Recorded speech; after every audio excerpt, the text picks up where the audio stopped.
भगवान शिव कहते हैं, क्या आपने कभी अनुभव किया है, जब कोई प्रियजन इस संसार को छोड़कर चला जाता है तो हम मान लेते हैं कि अब उनका कोई संबंध नहीं रहा। लेकिन क्या सच में ऐसा होता है?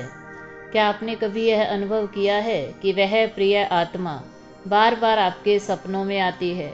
कभी वह मुस्कुराती है तो कभी चुपचाप देखती है, और आप जागते बेचैन हो उठते हो।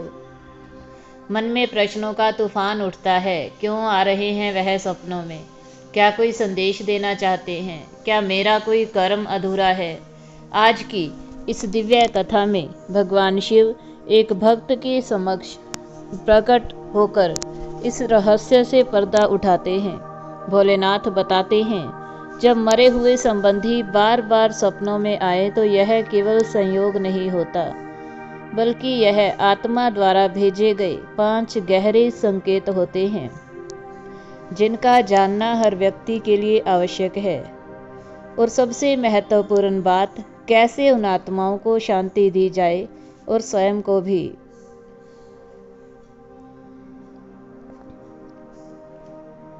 पुराने समय की बात है। एक युवक था, नाम था सोमेश। वह अत्यंत श्रद्धालु और शिव का भक्त था, परंतु कई दिनों से उसके मन में चिंता घर कर गई थी। रात होते ही उसके स्वप्न में उसकी मृत दादी, पिता और कभी कभी बचपन के मृत मित्र दिखाई देते। वे चुप रहते, पर आंखों में कुछ कहने की व्याकुलता होती। कभी मुस्कुराते तो कभी उदास दिखते।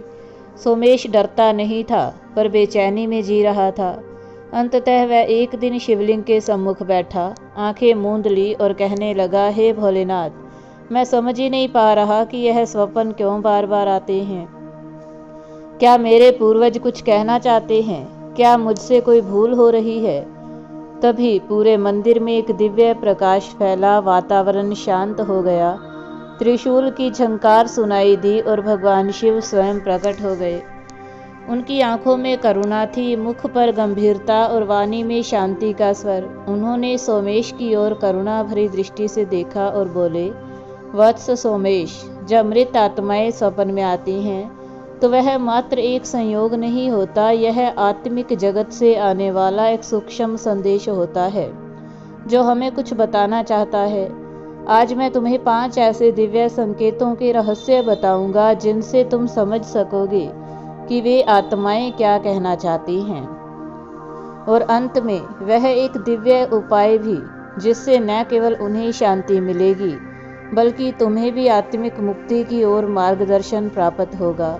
भगवान शिव बोले, वत्स, जब कोई मृत आत्मा बार बार स्वप्न में आए पर कुछ कह ना सके तो समझो यह एक मौन पुकार है। यह संकेत है कि उसका कोई धार्मिक या पारिवारिक कर्तव्य अधूरा है, विशेषकर तर्पण, श्राद्ध या अंतिम संस्कार से जुड़ा हुआ कोई कर्म। यह आत्माएं नहीं चाहती कि उनका जीवन चक्र अधूरा रह जाए। वे तुम्हें पुकार रही हैं ताकि तुम उनके लिए वह कर्म पूरा करो जो अब उनके वश में नहीं रहा। इसलिए अपने पूर्वजों के प्रति कृतज्ञता प्रकट करो। पिंडदान, तर्पण, श्राद्ध या कम से कम एक बार प्रेम पूर्वक उनका नाम स्मरण करो। जब तुम ऐसा करोगे तो न केवल उन्हें शांति मिलेगी, बल्कि तुम्हारा जीवन भी अदृश्य रूप से शुभ ऊर्जा से भर जाएगा। भगवान शिव ने कहा, वत्स, यदि कोई मृत संबंधी तुम्हारे स्वप्न में मुस्कुराते हुए दिखाई दे और तुम्हें देखकर शांत नजरों से निहारे, तो समझो यह कोई सामान्य दृश्य नहीं है, यह आत्मिक आशीर्वाद का संकेत है। यह दर्शाता है कि वे आत्माएं तुमसे संतुष्ट हैं और उन्होंने तुम्हारे द्वारा किए गए कर्मों जैसे प्रार्थना, सेवा या स्मरण को हृदय से स्वीकार किया है। ऐसा स्वप्न तुम्हारे जीवन में सफलता, संतोष और शुभ परिणामों का पूर्व संकेत हो सकता है। यह तुम्हें यह भी समझाता है कि तुम सही मार्ग पर हो, अपने कर्तव्यों, श्रद्धा और आत्मिक संबंधों को निभा रहे हो। यह एक दिव्य पुष्टि है, एक आशीर्वाद जो सूक्ष्म लोक से आया है। भगवान शिव बोले, वत्स, यदि तुम्हारा कोई मृत प्रियजन स्वप्न में उदास दिखाई दे या वह किसी संकट की ओर इशारा करता हुआ प्रतीक हो, तो समझो यह एक चेतावनी है जो तुम्हारे लिए दिव्य लोक से आई है। आत्माएं कभी कभी हमें संकट से पूर्व जागृत करती हैं ताकि हम उस संकट से निपटने के लिए मानसिक और आत्मिक रूप से तैयार हो सकें। ऐसे स्वप्न के बाद आत्म निरीक्षण करना अत्यंत आवश्यक है। अपने जीवन की परिस्थितियों पर विचार करो और संयम से अपने कार्यों और निर्णय को सही दिशा में ले जाओ। यह एक दिव्य संकेत है जो तुम्हें आने वाली कठिनाइयों से बचने के लिए मार्गदर्शन देने आया है। भगवान शिव ने कहा, वत्स, यदि कोई आत्मा तुम्हारे स्वप्न में बार बार अलग अलग रूपों में आए, विशेषकर बच्चों के रूप में, तो यह संकेत हो सकता है कि वह आत्मा पुनर्जन्म की ओर अग्रसर है। यह दर्शाता है कि आत्मा अपनी यात्रा पूरी कर रही है और अब वह एक नई यात्रा के लिए तैयार हो रही है। इस प्रकार के स्वप्न में तुम्हारा कर्तव्य है कि तुम उस आत्मा के लिए शुभ संकल्प और प्रार्थना करो। उसके पुनर्जन्म के मार्ग में कोई रुकावट ना हो, इसके लिए उसे आशीर्वाद भेजो। यही सबसे अच्छा आशीर्वाद है जो तुम उसकी यात्रा के लिए दे सकते हो। भगवान शिव बोले, वत्स, यदि कोई मृत संबंधी स्वप्न में रोता हुआ कष्ट में या अंधेरे में दिखाई दे, तो यह स्पष्ट संकेत है कि वह आत्मा अभी भी पृथ्वी से बंधी हुई है और उसे मुक्ति की आवश्यकता है। यह आत्मा की पीड़ा है जो उस संसार से बंधी हुई है और उसे शांति की आवश्यकता है। ऐसी स्थिति में तुम्हारा कर्तव्य है कि तुम उसे मुक्ति दिलाने के लिए प्रार्थना करो। तुम्हारी प्रार्थना विशेष रूप से महामृत्युंजय मंत्र का जाप, गीता का पाठ या ब्राह्मण को भोजन देकर वह आत्मा शांति पा सकती है। तुम उसकी मुक्ति के लिए सर्वोत्तम प्रयास करो। यही तुम्हारी भक्ति और जिम्मेदारी है। भगवान शिव ने कहा, वत्स, याद रखो कि स्वप्नों में जो दिखाई देता है वह केवल भूतकाल का प्रतिबिंब नहीं होता, बल्कि वह आत्मा का संदेश है। यह दिव्य संकेत है जो हमें आत्मिक जगत से प्राप्त होते हैं।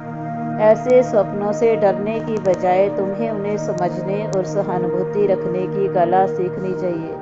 उन आत्माओं की शांति के लिए सबसे महत्वपूर्ण कर्म है सच्चे मन से प्रार्थना और पवित्र कर्म। उन्हें शांति दिलाने के लिए श्राद्ध करना, तर्पण करना और यदि संभव हो हर अमावस्या को एक रोटी, एक लोटा जल और ओम नमः शिवाय का जाप करके उन्हें अर्पित करना। यही वह साधना है जिससे आत्माएं शांत होती हैं और तुम्हारे भीतर भी मानसिक शांति का संचार होता है। यदि तुम इस मार्ग का अनुसरण करते हो तो न केवल मृत आत्माएं शांति प्राप्त करती हैं, बल्कि तुम्हारा जीवन भी दिव्य कृपा से भरा रहता है और तुम्हें हर कदम पर शांति और संतुलन का आभास होता है। सोमेश ने भगवान शिव के चरणों में श्रद्धा से शीश नवाया। उसकी आंखों में भक्ति के आंसू थे, पर मन में दृढ़ संकल्प। उसने व्रत लिया कि वह अपने सभी पूर्वजों के लिए विधि पूर्वक श्राद्ध, तर्पण और प्रार्थना करेगा, न केवल परंपरा से बल्कि सच्चे प्रेम और कृतज्ञता से। कुछ ही समय बाद वही मृत संबंधी पुनः स्वप्न में प्रकट हुए, पर इस बार उनका स्वरूप शांत और मुस्कुराता हुआ था। जाते समय उन्होंने सोमेश के सिर पर आशीर्वाद का हाथ रखा। वह क्षण दिव्य था। सोमेश की आंखों से अश्रु बह निकले, पर इस बार वे आंसू पीड़ा के नहीं, संतोष और शांति के थे। उसने हृदय से अनुभव किया कि अब सब ठीक है, आत्माएं शांत और उसका मन भी। इस कथा से हमें यह गहन शिक्षा मिलती है कि मृत संबंधियों के स्वप्न केवल संयोग नहीं होते, बल्कि आत्मिक संकेत होते हैं। यह संकेत हमें हमारे कर्तव्यों की याद दिलाते हैं। हमें डरना नहीं चाहिए, बल्कि समझकर यही कर्म करने चाहिए। पिंडदान, तर्पण और मंत्र जप जैसे पवित्र कर्म, विशेषकर महामृत्युंजय मंत्र का जाप, उन आत्माओं को शांति देने का माध्यम बनते हैं। हर अमावस्या एक दिव्य अवसर है जब हम अपने पूर्वजों को याद कर सकते हैं। एक रोटी, एक लोटा जल और ओम नमः शिवाय का जाप ही उनके लिए सबसे बड़ा उपहार बन सकता है।